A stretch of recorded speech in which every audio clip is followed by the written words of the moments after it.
This is the story of the time that I got caught shoplifting. So I was friends with this girl, I think it was my freshman year of high school, and one day we decided that we wanted to go to the mall after school.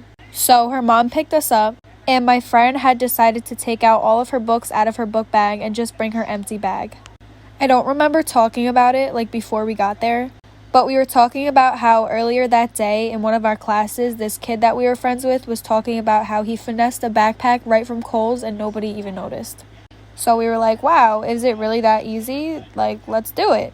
So we go into JCPenney and we start taking a bunch of clothes into the dressing rooms. We took off the tags and put them in her bag. As she was leaving, she decided she wanted to finesse a new purse.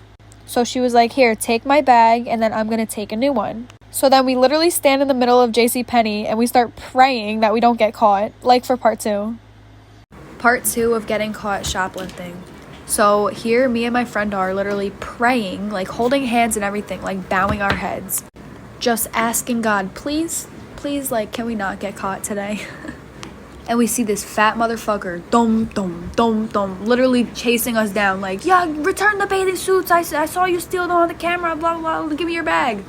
So we were like, ah, shit. So then we walk back in JCPenney. They take us in this back room. And mind you, I walked out holding the bag with all of the stuff. She was only holding the purse. And her purse, like the felony charge, like, or whatever, was $50. And then mine was $539 because that's how much all of it added up to in the end.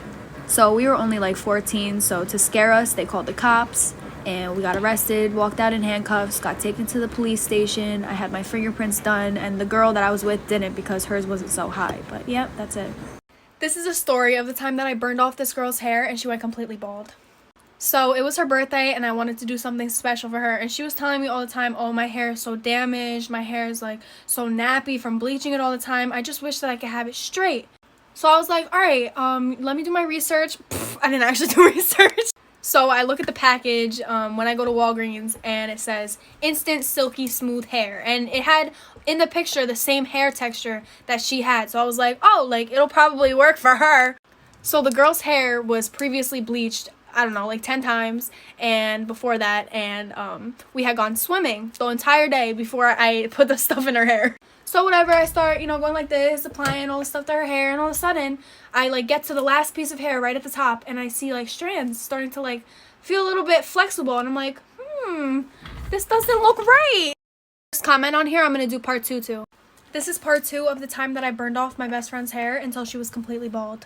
So once I noticed that the strands started getting stringier and stringier, I was like, I think that we should wash this out. I don't even think that we should let it sit. And she was like, well, I think that we should like maybe let it sit for a while so it works. And I'm like, no, I'm starting to smell something funky too. Like, I think that we should wash it out right now. So she flips her head upside down. I start taking the shower head, trying to rinse it out, taking the product, like just trying to rinse it out. I'm telling you, I didn't even like pull that hard. It was something like this. Watch. I'm like, doing the normal, like going like this. That shit literally clump, like bitch clump, like her whole hair started falling out her head. Yo, I'm doing too much for this, I swear. So she starts screaming after she hears that first like plop, like right on the bathtub, right in the bathtub, and she's like, oh my god, what the fuck? And I'm like, I don't know, what do you want me to do? I don't know, it's all coming out, like I don't even know what to.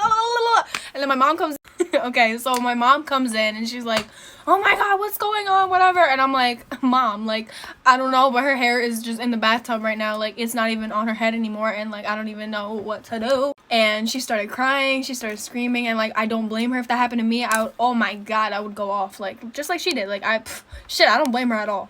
And so I felt so bad, and like my mom still doesn't even know this, and like I'm so ashamed that I did this. Honestly, I feel so bad, like you don't understand. But so I was so upset that I was gonna lose this girl as my friend because she was my best friend at the time, and like I was a freshman in high school. I was 14 years old, and so I went in my mom's wallet and I took the money out of her wallet and I gave it to her, and I was like, please, like don't stop being my friend. I'll give you all, this is all the money that I could find right now, like please get a wig and be my friend still, because like I don't want to lose you as a friend. So she lied to her mom and said that she didn't get any money from me and she stopped being my. So, okay, I don't know if this is true, 100% true. This is what I just heard from people that were friends with her at that time when I stopped being friends with her, like after they stopped being friends with her, if that makes sense. But from what I've heard is that she told her mom that I didn't give her any money, and it makes sense because her mom started texting me and saying like, oh, you better give her money for like her hair, like you ruined her life, like now she can't go to school anymore, like now she's gonna be so super insecure and like is never gonna go out again and until her hair grows back. It's gonna take months for that, blah blah, maybe even years. And so she ended up, I mean, I don't know if this is true, this is what some girl told me, but some girl told me that she used the money that I gave her to buy like clothes and like Beat headphones for herself, and then she told her mom that I didn't give her any money, so then her mom ended up buying her hair. But it's a blessing in disguise, honestly. Like now she has healthy hair, you know. Like I gave her like a renewal, like took away all her bad hair, gave her new hair. So